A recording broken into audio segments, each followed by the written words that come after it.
Olá, seja muito bem-vindo. Esse é o Ideias e Debates. Eu sou Jeremias Gomes. Vamos falar de eleições, mais precisamente sobre as possíveis alterações legislativas para 2022. Eu sei que você vai falar, Jeremias, a gente acabou de votar, mas no último programa que eu fiz sobre isso, eu te perguntei, você se lembra em quem você votou? Pois é, uma pesquisa aqui do Ideia Big Data de 2018 mostra que 79%, ou seja, quase 8 em cada 10 brasileiros não se lembra em quem votou. E apenas 15% deles afirmam que acompanham o desempenho dos parlamentares que eles ajudaram a eleger. Pois é, mas você com certeza ainda tem muitas décadas aí pela frente para votar, para aprender o sistema eleitoral e votar cada vez melhor. Nossas convidadas hoje vão falar dessas alterações legislativas para 2022. Eu vou conversar com a Maíra Recchia, que ela é secretária-geral da Comissão de Direito Eleitoral da OAB São Paulo. Tudo bem, Maíra? Tudo bem, Jeremias? Boa tarde. Muito boa tarde, muito bem-vinda. E também Gabriela Araújo, co-coordenadora do Observatório de Candidaturas Femininas da OAB São Paulo. Obrigado, Gabriela, pela sua participação. Obrigada, Jeremias, pelo convite. Boa tarde a todas e todos. Gabriela, eu queria começar falando desse arcabouço jurídico aí. Do que a gente está falando quando a gente fala nessa reforma eleitoral? É reforma política, é reforma eleitoral? A gente teve uma mini reforma em 2019 e agora a gente já tem uma outra em andamento. O que está acontecendo? Engraçado, Jeremias, que parece que todo ano a gente tem reforma eleitoral, né? Porque eu acho que o nosso código eleitoral ele já é bem antigo também, então sempre vem esse argumento de que precisa ter uma reforma política, mas o que acontece é que sempre são propostas reformas, ideias bacanas para corrigir o nosso sistema político, mas as propostas não passam, então por isso essa repetição, né, de grupos de trabalho. A reforma política que tinha sido proposta em 2017, que seria um pouco mais profunda, não passou inteira. Em 2017 a gente conseguiu passar o financiamento público de campanha, conseguiu passar o fim das coligações proporcionais, cláusulas de barreira, de desempenho, mas, por exemplo, a proposta do sistema distrital misto, que era uma proposta que faria assim, uma grande diferença no nosso sistema eleitoral, ela não passou. Então, o que acontece é que essa repetição de reformas, que se chamam de reformas, nunca são reformas reais, né? São pequenas alterações na legislação eleitoral que acabam não resolvendo o problema. Pois é, eu estava lendo aqui, Maíra, olha, o nosso sistema eleitoral tem 76 anos, ele é de 1945, que é o sistema proporcional em lista aberta. E já que a Gabriela falou aí do sistema distrital misto, a gente vai tratar, só para o nosso telespectador ter uma visão, a gente vai falar no programa de hoje sobre cláusula de desempenho, propaganda obrigatória, financiamento, mas começar que eu acho que é o mais fundamental, que é isso, o sistema eleitoral. Queria que você começasse, então, explicando qual é o sistema que a gente usa, que é o tal da lista aberta, e o que está sendo proposto. A gente vai falando aos poucos. Boa tarde a todos e todas. Como a doutora Gabriela disse, já tem tanto tempo aí o nosso Código Eleitoral, e eu costumo dizer que a cada eleição, de fato, a gente se depara aí com uma reforma ou com uma mini-reforma. Eu digo que há 16 anos que eu advogo, eu não passei uma única eleição sem ter tido algum tipo de alteração. Acho que eu travei. Voltou? Não, está funcionando normalmente. Aliás, eu brincava que advogado do sistema eleitoral trabalha a cada 2 anos, né? Aí você sempre me corrige, falando, não, mas a gente tem reformas e alteração legislativa a todo tempo, né? E tem que acompanhar. E quem nos dera se a gente trabalhasse a cada 2 anos, porque hoje o que a gente tem de fato é esse sistema que ele é dividido em duas frentes, que é o sistema majoritário e o sistema proporcional. Basicamente, o sistema majoritário que a gente tem são os votos que são dirigidos tanto para as prefeituras, quanto para o governo do estado, quanto para a presidência da República. Enquanto os votos de natureza proporcional, as eleições proporcionais, que é sobre isso também que versa aí essa reforma, ela trata dos votos que são para eleger as pessoas nas câmaras municipais, nas assembleias legislativas estaduais e na Câmara dos Deputados. Basicamente, são listas abertas, ou seja, a gente sabe quem nós estamos escolhendo para votar. Então, tem lá um rol de candidatos e candidatas que cada eleitor escolhe o seu dentro do seu município, dentro do estado ou da própria federação e vota nesse candidato em específico. Mas para que ele seja eleito, a gente tem uma conta do coeficiente eleitoral, ou seja, no sistema proporcional, que são nessas candidaturas, a gente tem que pegar o número de votos válidos que aquele município ou aquele estado teve, dividir pelo número de cadeiras, né, que estão ali aptas para serem preenchidas, e ali você acha o coeficiente eleitoral, ou seja, cada partido que atingir esse coeficiente entra o mais votado daquele partido e assim sucessivamente.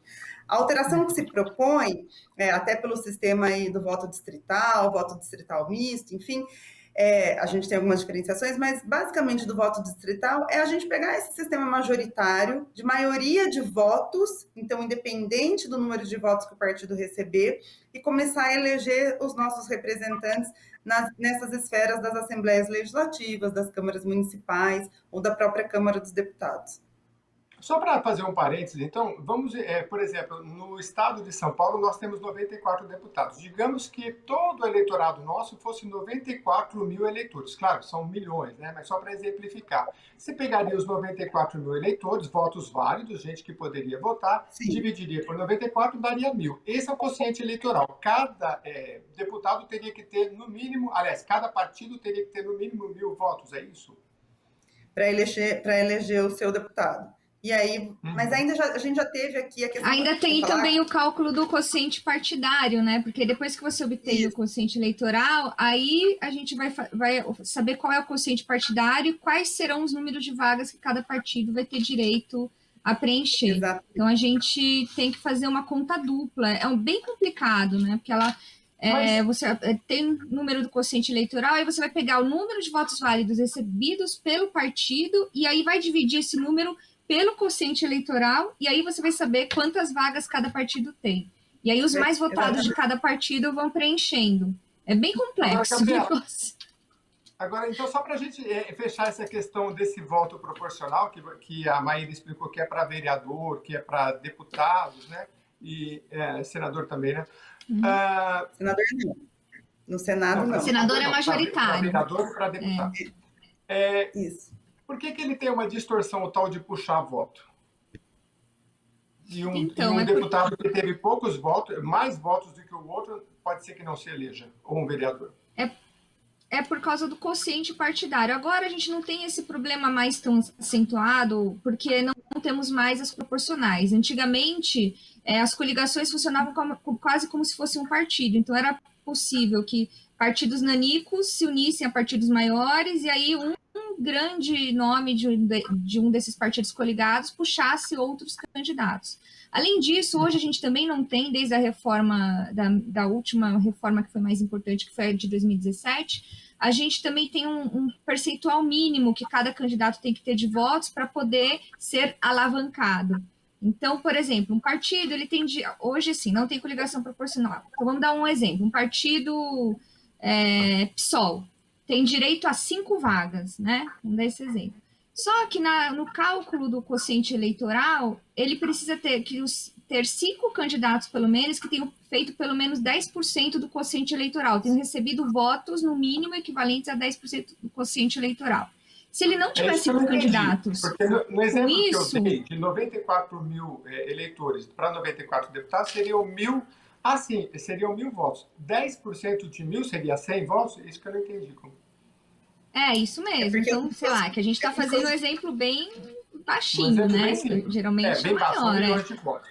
Então vai, por exemplo, então ele teria que ter 5 candidatos com isso. Antigamente, Geri, não tinha esses 10%. Então tinha candidato que recebia 1 voto e já era alavancado por outro grande puxador de voto. Não sei se deu para...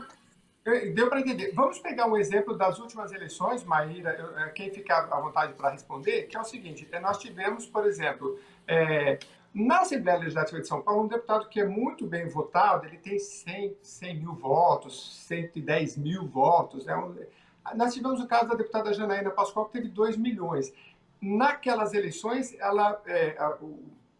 o PSL ele acabou sendo o partido com mais cadeiras. Isso, depois dessa mini-reforma, seria alterado se as eleições fossem hoje ou não? É que, na realidade, quando a gente trata do sistema proporcional, propriamente dito, a gente continua com esses 2 pilares de cômputo de votos, que é tanto o coeficiente partidário quanto para as pessoas poderem entrar na Casa Legislativa. O que acontece? Essas foram as primeiras eleições, as eleições municipais, onde a gente teve a ausência de coligações. Na verdade, a gente já teve na anterior, de 2000 a gente está em 2020, 2018, a gente já teve essa questão.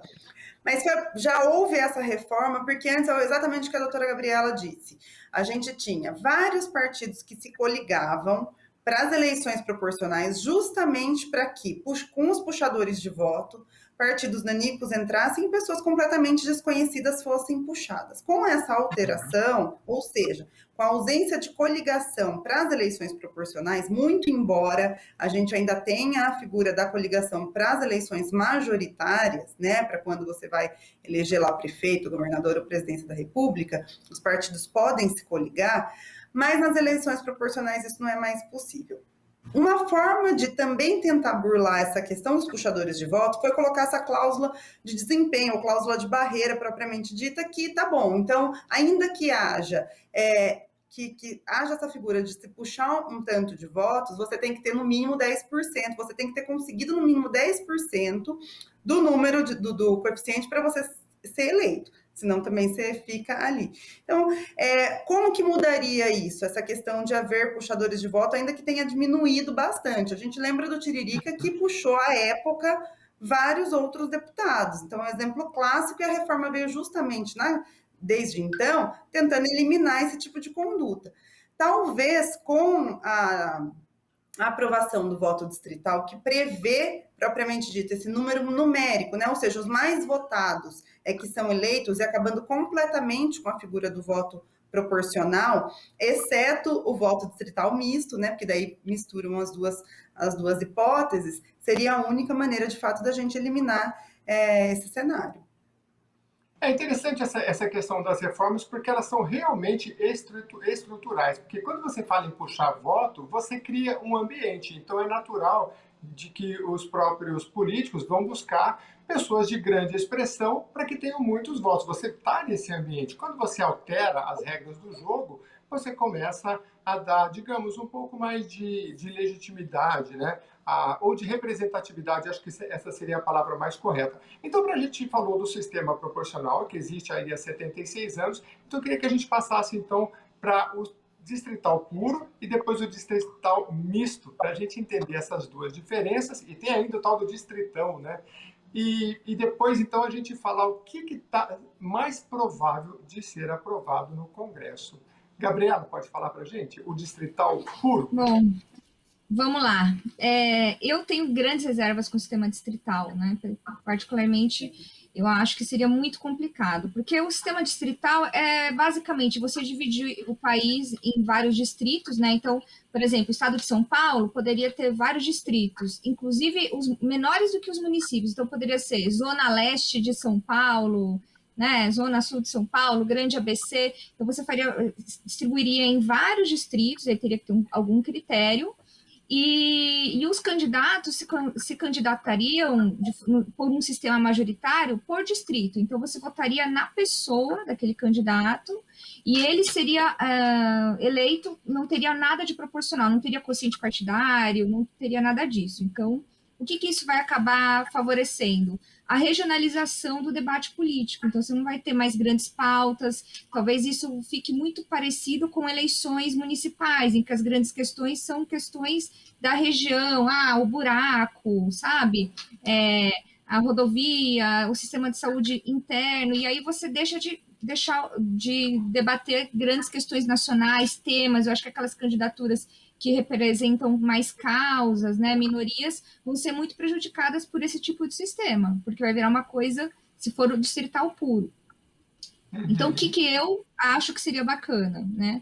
Eu vou chegar no ideal, mas já que está se discutindo, vamos mudar, porque o proporcional, do jeito que é hoje, está criando um certo déficit democrático, as pessoas não se sentem representadas. Seria interessante o misto, porque você dividiria, o eleitor saberia, ele vai votar metade das vagas na Câmara dos Deputados, por exemplo, vai ser preenchida pelo voto distrital, então ele vai escolher um candidato por zona, e a outra metade vai ser preenchida por um sistema proporcional.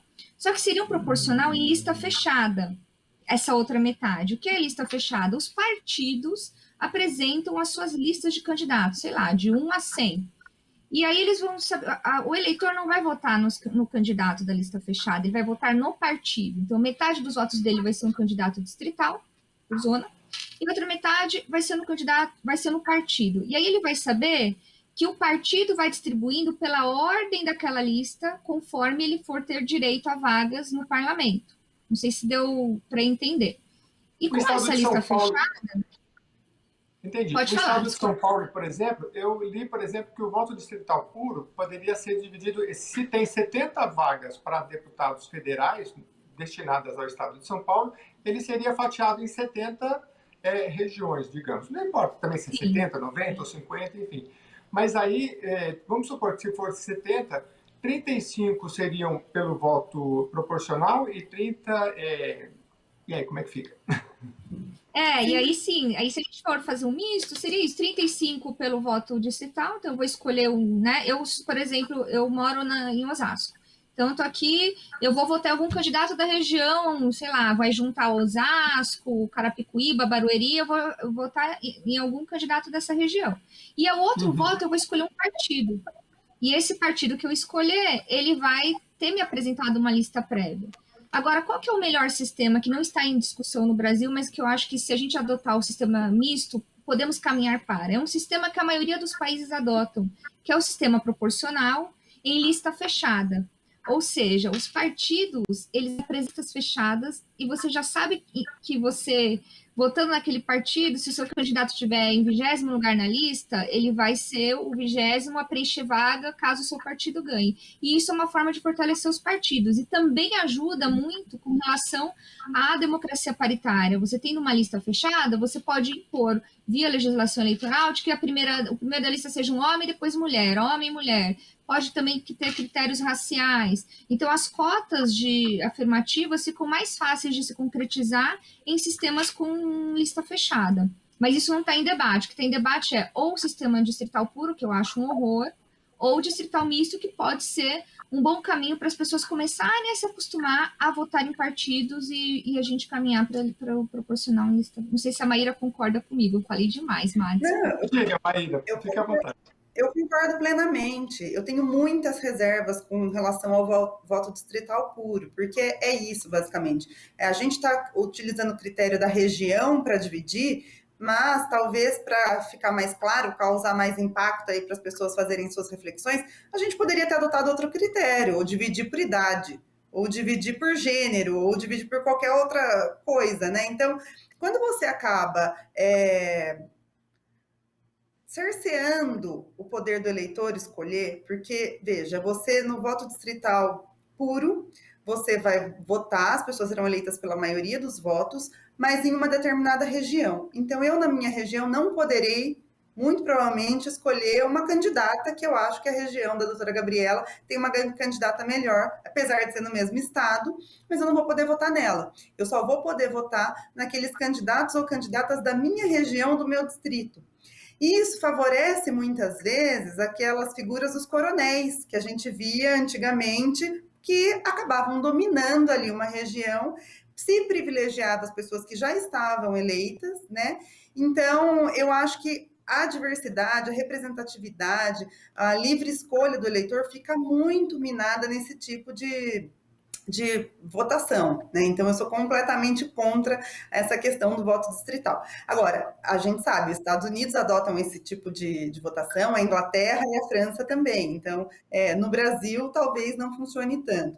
Voto distrital misto, a Alemanha tem o voto distrital misto, e aí existe de fato essa diferença. Então, metade vai ser ainda pela questão proporcional, ou seja, a gente vota no nosso eleitor de preferência, e a outra metade no voto distrital.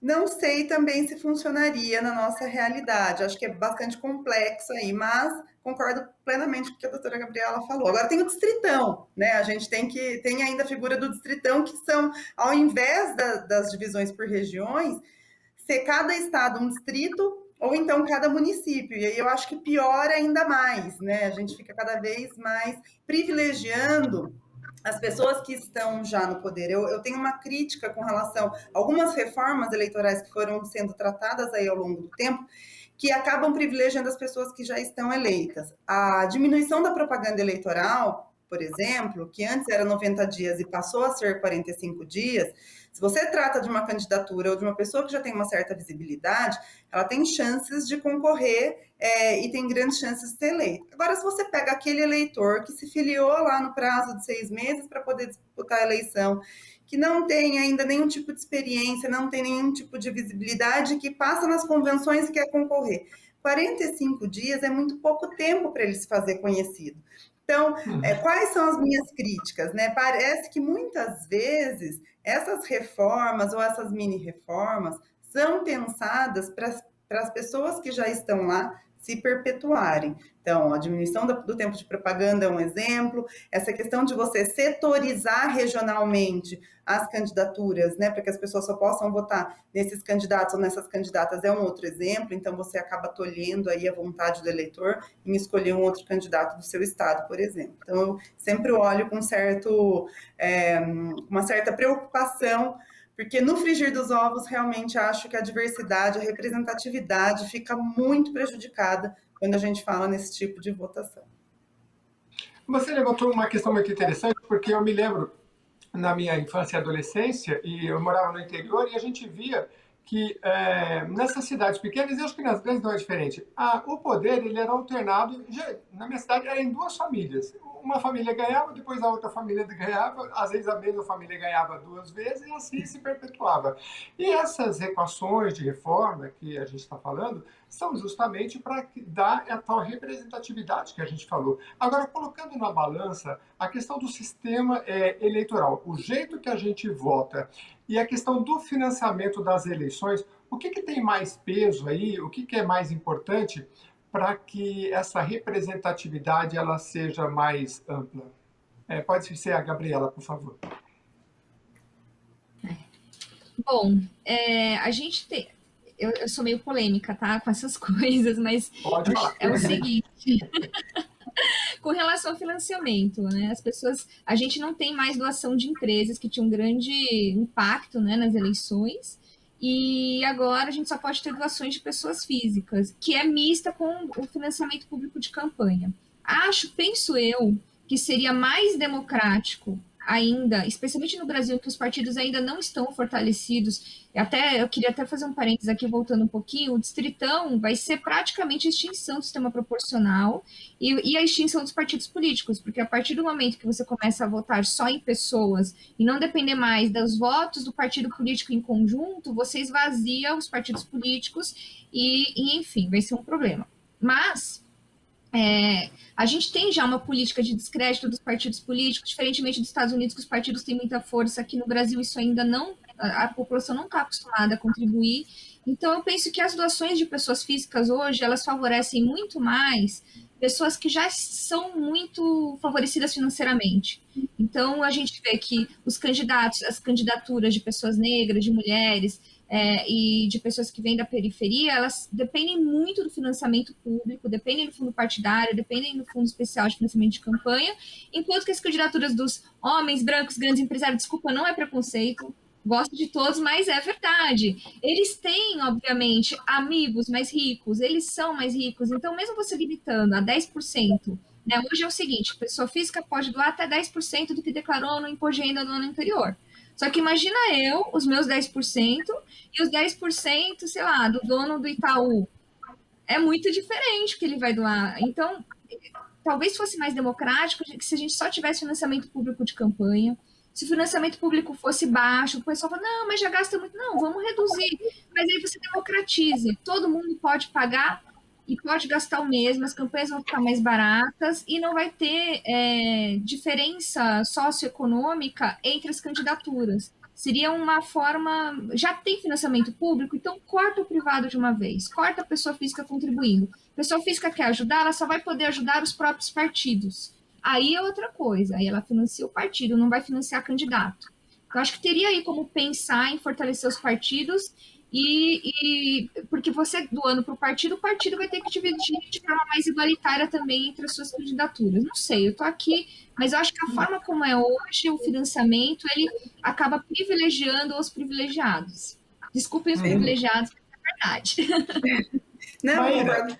fica à vontade. Pode Não, eu falar. queria dizer, é bom fazer as coisas com a Gabriela, porque a gente acaba concordando em tudo. A gente quase nunca diverge de nada, nossos pensamentos são muito parecidos.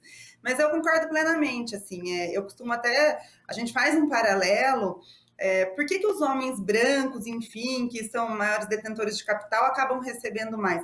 Porque, de fato, são as figuras dos que têm sucesso na eleição. O próprio retrato da Câmara dos Deputados, das Assembleias Legislativas demonstram que, assim, 75%, 75 não, 85, acho que agora foi para, nas câmaras municipais, esse percentual é 84% de homens e apenas 16% de mulheres, que teve um acréscimo aí de 3% de uma eleição para outra. E na Câmara dos Deputados, ou nas Assembleias Legislativas, esse número é de 85 para 15, 85% para 15%. Então, 85% das nossas casas legislativas sendo ocupadas por homens brancos, em sua esmagadora maioria, as pessoas, quando vão investir nas candidaturas, acabam investindo e atrelando nesses que, historicamente, têm mais sucesso na corrida eleitoral. Então, claro que as candidaturas minorizadas de mulheres negras, acabam sofrendo impactos sensíveis, elas não recebem, inclusive existem pesquisas nesse sentido, que elas não recebem o mesmo montante financeiro para suas candidaturas, né? Eu também sou super a favor dessas candidaturas serem financiadas apenas com fundos públicos, porque é isso, com já a eliminação da doação por pessoas jurídicas, as pessoas físicas acabam atrelando e investindo em um grupo muito restrito de candidaturas.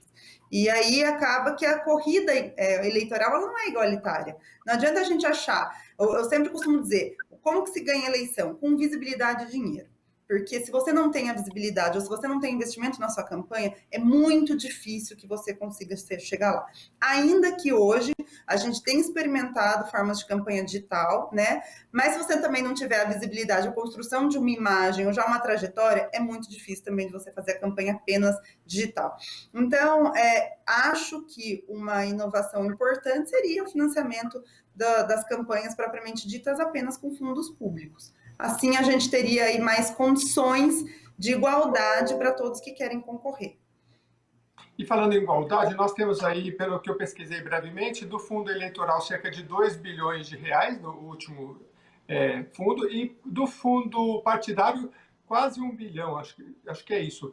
Como é essa divisão ainda entre os partidos? Vocês acham que ela é igualitária? Ela consegue, sei lá, dar ou partidos que já tenham mais representatividade, enfim, eles acabam recebendo mais? Pode Então ser, o Gabriela. cálculo, eu já comecei falando, você nem me passou e eu já, né? Fique à vontade. Desculpa. Imagina, pode falar. O cálculo hoje já é dessa forma, né? O fundo partidário teve até em 2018, foi o primeiro ano que isso aconteceu, foi criada na última grande mini reforma, a gente fala mini, mas foi até importante, reforma eleitoral, uma limitação para que os partidos possam receber o fundo partidário. Então, teve partido que ficou sem fundo já, 14 partidos em 2018 já ficaram sem fundo partidário, né? Hoje a gente tem, na época eram 35 partidos registrados no TSE, hoje são 33. E o cálculo é sempre tendo em base o número de deputados eleitos na Câmara, né, na Câmara Federal ou no Senado. Então tem a distribuição de representação, tanto para o fundo partidário como para o fundo eleitoral, conta muito o número de deputados eleitos. E aí tem um mínimo que é dividido igualitariamente entre os partidos, mas a grande maioria é dividida de acordo com a participação no Congresso Nacional. Eu estou simplificando porque o cálculo é super chatinho, posso até, 2% eu não sei eu de li, 2% igualitário, depois tem uma representatividade, é um pouquinho complexo. Mas, por exemplo, já que a gente falou do financiamento de campanha, o que foi alterado já? Dividido proporcionalmente entre os candidatos brancos e negros e outra exigência das normas eleitorais que no mínimo 30% seja repassado às candidaturas de mulheres como meio de incentivar a participação. Isso já existe. É isso, Isso já existe, não foi por iniciativa legislativa, isso foi por intervenção do Poder Judiciário, né? Então, quando se criou o Fundo Especial de Financiamento de Campanha, houve uma decisão do STF lá atrás, em 2018, que já determinou que, já que a gente tem que ter pelo menos 30% de mulheres candidatas, e como esse fundo é público, que pelo menos 30%, e aí na proporção de número de mulheres candidatas, do Fundo Especial de Financiamento de Campanha, do Fundo Partidário e da visibilidade em propaganda eleitoral, fossem destinados às candidaturas de mulheres. E nessas últimas eleições de 2020, o TSE, também respondendo uma consulta formulada pela deputada Benedita da Silva, respondeu afirmativamente que as cotas deveriam ser distribuídas também para pessoas negras. Então, a gente faz um recorte primeiro, 30% para candidaturas de mulheres. Dentro desses 30%, cada partido vai ter que verificar qual é a porcentagem de mulheres negras e separar o percentual para as mulheres negras, e do restante do percentual que for destinado para candidaturas de homens, também tem que separar um percentual do fundo de financiamento de campanha para os candidatos negros homens. Mas como é que funciona a proporção? Porque, por exemplo, se eu tiver um partido lá com 10 candidatos, um for negro ou for uma mulher, proporcionalmente, de 100 eu vou dar 10% para o candidato negro ou 10%. Existe a cota também, que além de financeira, é uma cota de participação, e aí vinculada aos recursos? Pela lei, tem que ter pelo menos 30% de mulheres candidatas. É isso. Não tem nenhuma cota para pessoas negras. Então, a lei já estabelece, no mínimo, 30% de mulheres candidatas. Então, sempre vai ter 30% de mulheres candidatas. Senão, o partido, a chapa é caçada. Não tem como. E aí, dentro desses 30% de mulheres candidatas, não tem mínimo de pessoas negras. Por isso que o STF, o TSE decidiram que desses 30% já dividido para as mulheres candidatas, tem que ver quantas são mulheres negras. E aí se calcula o percentual. Não dá para botar um limite fixo de quanto vai ser distribuído para mulheres negras, porque, infelizmente, pode ter partido que não apresente nenhuma candidatura de mulher negra, né? E aí ele não vai ter que distribuir nada para mulher negra. Isso pode acontecer. Eu não sei se acontece, mas pode. Espero Exatamente. Que não aconteça. A gente tem essa legislação aí que prevê o mínimo de candidaturas. Na verdade, a gente tem uma legislação aí que prevê a questão das cotas desde 97. Mas essa obrigatoriedade de no mínimo 30% de mulheres...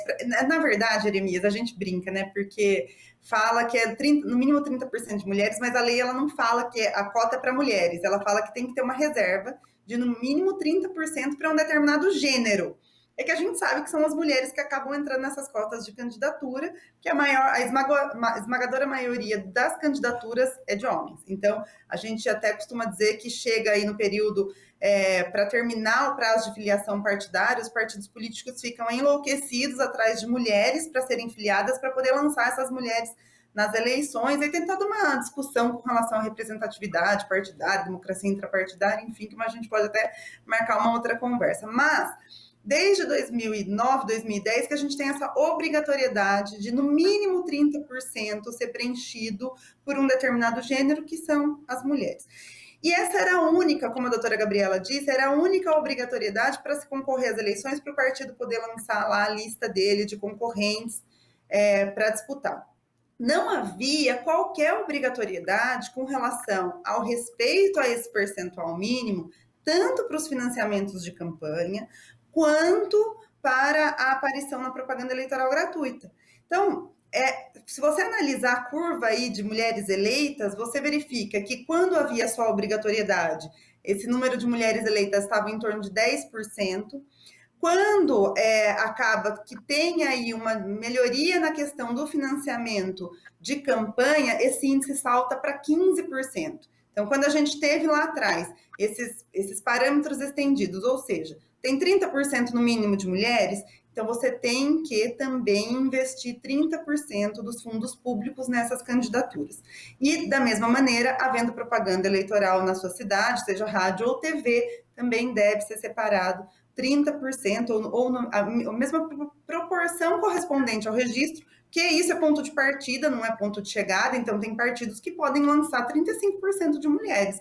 A gente nunca viu, acho que essas eleições foram as que mais houve candidaturas femininas registradas, se não me engano, girou em torno de 33%, Mas esse percentual de registro de candidaturas também tem que ser respeitado para o financiamento público de campanha e também para aparição na propaganda eleitoral gratuita.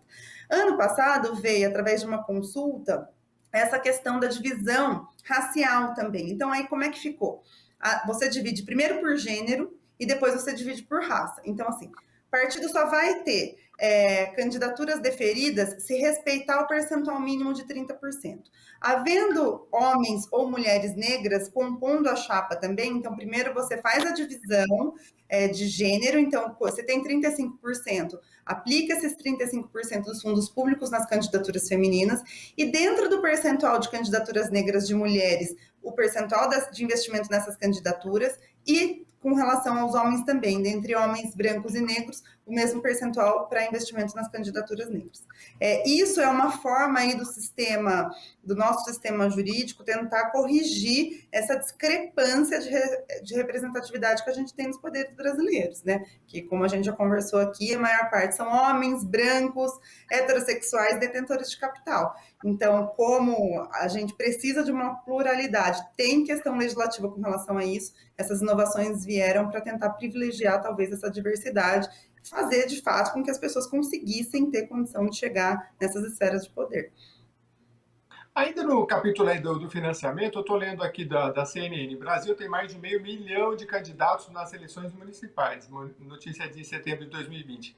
E desses 2 bilhões que a gente falou aí do fundo eleitoral, mais quase 1 bilhão do fundo partidário, isso lá na ponta, para cada candidato, vai variar muito o que cada um vai receber, a depender do partido, porque a Gabriela estava explicando, mas assim, a conta, 2% desse fundo eleitoral é igualitário. O resto, me parece que o partido ele decide para onde vai o recurso. É assim? E aí isso pode gerar muita distorção na ponta de cada candidato de quantidade de recurso, Maíra? Sim, a gente tem partidos, principalmente cidades do interior, que não recebem os fundos públicos, porque a Gabriela é especialista nessa área, ela pode até depois complementar e explicar melhor, que vem da nacional para o estado e depois para os municípios, enfim, e tem municípios que não recebem. Mas vamos considerar aqueles que recebem uma quantia para dividir entre as suas candidaturas. O partido ele tem independência e autonomia partidária, então ele pode, inclusive, investir nas candidaturas que ele acha que são mais competitivas. Então, vieram lá os 30%, por exemplo, o partido registrou 30% de mulheres para aquela eleição e vieram os 30% para aplicar nas candidaturas femininas. Ele não tem a obrigatoriedade de acabar dividindo isso de maneira igualitária entre todas as candidatas. Ele pode escolher apenas uma candidata, se a gente considerar que não tem candidaturas negras nesse particular, só candidaturas de mulheres brancas, ou então só candidaturas de mulheres negras, ele pode escolher uma única candidata e aplicar todo o percentual investido nas candidaturas femininas daquele município nessa única candidatura, em homenagem ao princípio da identidade. A gente cai naquela questão do ambiente que eu citei anteriormente, né? Se você tem um voto proporcional, de repente o partido fala, vamos investir tudo nesse aqui que já é conhecido, ele puxa os votos e está mais resolvido, embora vocês já explicaram aí que, com o fim das coligações, isso foi bem reduzido. Queria falar alguma coisa, Gabriela, em relação a isso? Eu só queria complementar também na fala da Maíra, é que, por exemplo, nessas eleições municipais, quem tem que prestar conta sobre a divisão dos recursos e a destinação dos 30% para mulheres é o Diretório Nacional. Então, o Diretório Nacional ele pode cumprir os 30% de mulheres, mas, por exemplo, jogar tudo para o estado do Rio de Janeiro. Então, também tem uma questão regional entre os estados que é importante. E uma outra discrepância que acontece é que o cálculo dos 30% foi pensado nas campanhas proporcionais, né? Vereadores, deputados, enfim. Mas o que tem acontecido e aconteceu nessas eleições é que o valor está sendo destinado para candidaturas de mulheres no majoritário. Então, muitos recursos foram destinados para as candidatas, e o pior é isso, candidatas a vice, né? E não para cabeça de chapa. Então, se entendeu que seria possível, dos 30% de recursos destinados a candidaturas de mulheres, destinar para vice-candidatas, o que beneficia, obviamente, o cabeça de chapa, que é um homem. Então, em vez de os partidos lançarem candidatas mulheres, eles acabam lançando vice, e o dinheiro que poderia ser destinado a candidatas a vereadoras nessas eleições, por exemplo, foram destinadas a homens que tinham mulheres vices nas suas chapas.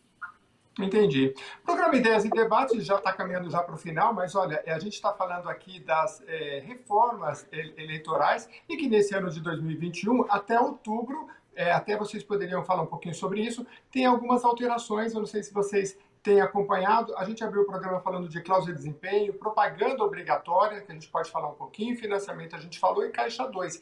Mas, basicamente, Maíra, o que tem que ser resolvido até outubro e para as eleições de 2022, né? Foi criado um grupo de trabalho, explica para a gente, por favor. Isso, tem um grupo de trabalho que está acompanhando aí, está tentando compilar e acompanhar todas essas alterações, essas propostas de alterações legislativas, né? A gente costuma dizer, há 2 anos atrás já se fazia na OAB de São Paulo uma audiência pública com relação à reforma eleitoral. E por que é importante essa data? Porque a gente tem a questão da anualidade. Qualquer tipo de reforma no que diz respeito às regras eleitorais, elas têm que estar aprovadas 1 ano e estar entrando em vigor 1 ano antes das eleições, para que não haja surpresa e nenhuma mudança nas regras do jogo no período eleitoral propriamente dito, que começa de fato 1 ano antes das eleições. Então, todo esse compilado de proposituras de alterações legislativas agora será encaminhado às comissões que são competentes para analisar a matéria, continua o trâmite normal, e se não for aprovada até o dia 22 de outubro desse ano, elas não valerão para as eleições do ano que vem. Mas na opinião de vocês, passa alguma coisa, muda alguma coisa para 2022? Eu ando tão reticente com relação cada dia é uma novidade nesse país que eu não ouso nem sei se algumas reformas são necessárias, mas eu não sei se dá para arriscar se serão aprovadas para entrar na regra do jogo do ano que vem. O que eu posso dizer? Todas as eleições existe algum tipo de alteração, alguma deve passar, mas qual acho difícil arriscar. Vamos tendo avanços, né, Gabriela? Mas são lentos, né? É bem lento, mas aos poucos. Eu queria que se eu você... também não estou muito animada, não. Mas a gente, pelo menos, vai falando e vai debatendo, porque muita coisa já mudou ao longo do tempo. E eu queria que vocês falassem um pouquinho, então, da propaganda obrigatória, que está um pouco vinculado. Eu estava lendo um pouquinho sobre, e eu achei interessante a questão da internet, né? É bem pouco representativo ainda aqueles candidatos que se valem bastante da internet, mas alguns já estão, alguns até não usaram os recursos públicos de campanha e fizeram só campanhas pela internet, isso tem aumentado um pouco, né? Essa questão dessa publicidade obrigatória deve alterar alguma coisa? Tem alguma proposta? Então, o grupo de trabalho foi criado agora, né? A gente está até fazendo o programa bem na semana verdade, que o grupo foi criado, né? Não temos ainda muitas informações. A propaganda eleitoral, aquela propaganda que tinha obrigatória, gratuita dos partidos políticos fora de ano de eleição, já não tem mais, porque quando se criou o Fundo Especial de Financiamento de Campanha, acabou aquele tipo de propaganda até para poder financiar o fundo especial, né, o fundo eleitoral. Então não tem mais, só tem a propaganda obrigatória em ano de eleição, que aí tem uma divisão lá para os partidos também com os mesmos critérios mais ou menos do fundo partidário, enfim, tem lá uns critérios deles. Eu não sei o que se pretende alterar de propaganda, mas conversando um pouco com a fala da Maíra um pouquinho antes, uns 2 blocos antes, eu entendo que o nosso problema hoje é a limitação à propaganda, porque eu acho que assim não deveria se alterar, se for para alterar, deveria se expandir, porque hoje o que a gente tem é muita regra, muita limitação à propaganda, você tem que ter o adesivo 30x40, você não pode ter... Sabe, não pode ter nada. Antigamente os eleitores gostavam de colocar plaquinha no portão, não pode mais ter placa no portão, não pode botar coisa. Aí só pode colocar ou na janela da casa ou na janela do carro, um adesivo. É tanta limitação. E assim, é importante que os candidatos eles possam fazer campanha, eles possam chegar ao eleitor. E a única forma disso é fazendo propaganda. Então, assim, limitar a forma de propaganda é o que a Maíra já falou, é você limitar as eleições aos candidatos que já têm mandato, as candidaturas que já estão no poder há muito tempo, como você disse, na sua cidade, ficar alternando entre 2 famílias, são as candidaturas que não precisam chegar e falar quem é. Então, se for para ter alteração, eu não sei ainda o que você está pensando, eu vi, até dei uma olhada nas notícias, parece que eles pensam em discutir propaganda, espero que eles discutam para ampliar as formas de campanha e não restringir ainda mais do que já é restrito, né? Agora, Exatamente. em se tratando de restrição, Maíra, uma questão que eu acho que vai preocupar, inclusive vocês, nas próximas décadas, são os tais dos robôs que disparam mensagens, porque hoje muita gente primeiro se informa pelo WhatsApp e depois vai ver a notícia se bate ou não com o que ele recebeu. É o contrário, né? E aí a gente teve nos Estados Unidos aquela questão dos robôs utilizados. E isso é muito complexo. A gente teve na Assembleia Legislativa do Estado de São Paulo também a CPI das fake news, né? Então, como é que vocês estão vendo essa questão? Está sendo bem tratada pelo Legislativo ou ainda há muito por fazer? Eu acho que esse é o grande tema que o legislativo tem que se debruçar. À vista do que a gente viu nas eleições presidenciais, disparo em massa de mensagens eletrônicas, muitas das vezes, desculpe, com fake news.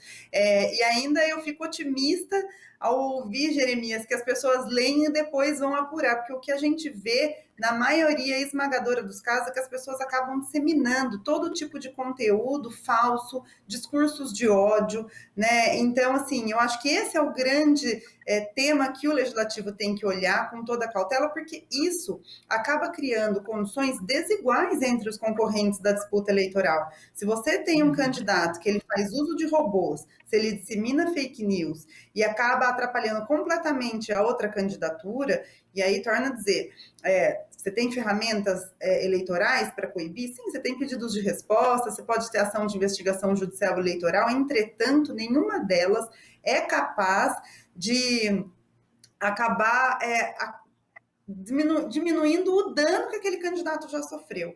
Então, assim, você entra com pedido de resposta, tem a informação verídica veiculada, mas nunca na mesma extensão do dano. Então, eu acho que esse é um tipo de conduta que o legislativo tem que se debruçar, que é de fundamental importância aí para o processo eleitoral, e me traz muita preocupação quando a gente vê aí que já passou mais uma eleição e não tivemos nenhum tipo de respaldo nesse sentido, ou o que tivemos ainda ser muito pouco, perto do que é necessário no Brasil. Gabriela, a legislação do país é que determina o que pode ser, inclusive nós temos toda hora questões polêmicas aí no Twitter, né? Se pode tirar, se não pode tirar, né? O que deve valer é a legislação do país e não da empresa que, claro, ela tem lá os seus critérios, enfim, né? Você acha que ainda há necessidade de se legislar em relação a isso, principalmente em relação às mídias sociais, do controle? Nós sabemos, por exemplo, só para complementar, me parece que o Tribunal Superior Eleitoral fez uma parceria com o Facebook e o WhatsApp, né? Mas é o suficiente? Então, acho que legislar, na minha opinião, não seria nem necessário, porque a gente já tem legislação que pune as fake news, que criminaliza a divulgação de mensagens falsas. Você tem os crimes contra a honra, né? É possível também, pela via eleitoral, pedir para derrubar os sites. O problema é que isso é o controle, né? São as tecnologias, porque a tecnologia dos robôs, de divulgação de notícias falsas, ela é muito pesada, e para você fiscalizar esse tipo de ação, fica difícil. Agora, o Tribunal Superior Eleitoral, nessas últimas eleições, ele foi bem ágil, a Justiça Eleitoral foi muito ágil, acho que ela foi muito competente, apesar das dificuldades, e o que eu senti, eu vou até trazer um tema novo aqui, eu senti que, assim, ainda tem fake news, ainda é difícil de controlar, mas a punição está sendo rápida, os sites, os convênios que a Justiça Eleitoral fez com Facebook, Twitter e tudo mais foi ótimo, mas faltou fiscalização na rua com relação à compra de votos. Você vai ver, e esse é um tema que eu sei que a gente está acabando já o nosso tempo, mas é um tema que vai vir muito à tona, que eu nunca vi eleições com tanta denúncia de compra de votos como foi essas eleições, porque a impressão que deu é que focaram tanto nas fake news, tanto na fiscalização eletrônica, né, que a fiscalização de rua aí falhou e falhou muito. É uma prática antiga que está voltando e voltando com força. Voltou mesmo nessas últimas eleições. Todas as cidades, eu acho que tiveram notícias. Foi um horror, assim. Tá aí um tema para os nossos próximos debates. Ideias e Debate chegou ao fim. Se vocês quiserem complementar alguma coisa aí nos 30 segundos, fique à vontade. Mas a gente vai voltar no decorrer do ano a debater esses temas, inclusive no Parlamento Paulista, que debate muito esses temas através das suas comissões. Mas vocês são sempre convidadas porque há muita novidade, como vocês falaram, todo ano tem reforma, né? E a gente que é eleitor, antes de mais nada, precisa estar atento e entender dessas novidades, né? Porque isso é fundamental para o desenvolvimento do nosso país. Bom, se quiserem falar alguma coisa, Maíra primeiro, por favor. Obrigada, queria agradecer, Jeremias. Eu acho que programas como esse são fundamentais para que a gente leve informação e, basicamente, reflexão aos eleitores e eleitoras do Estado de São Paulo.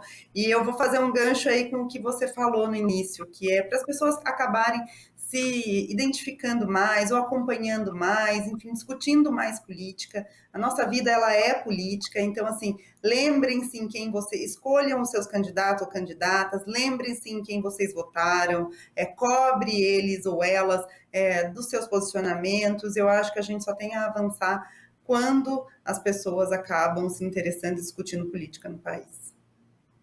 E procura a Maíra Reck, que é secretária-geral da Comissão de Direito Eleitoral do OAB São Paulo, dá serviço para ela que ela precisa, e também a Gabriela Araújo. A Gabriela é co-coordenadora do Observatório de Candidaturas Femininas.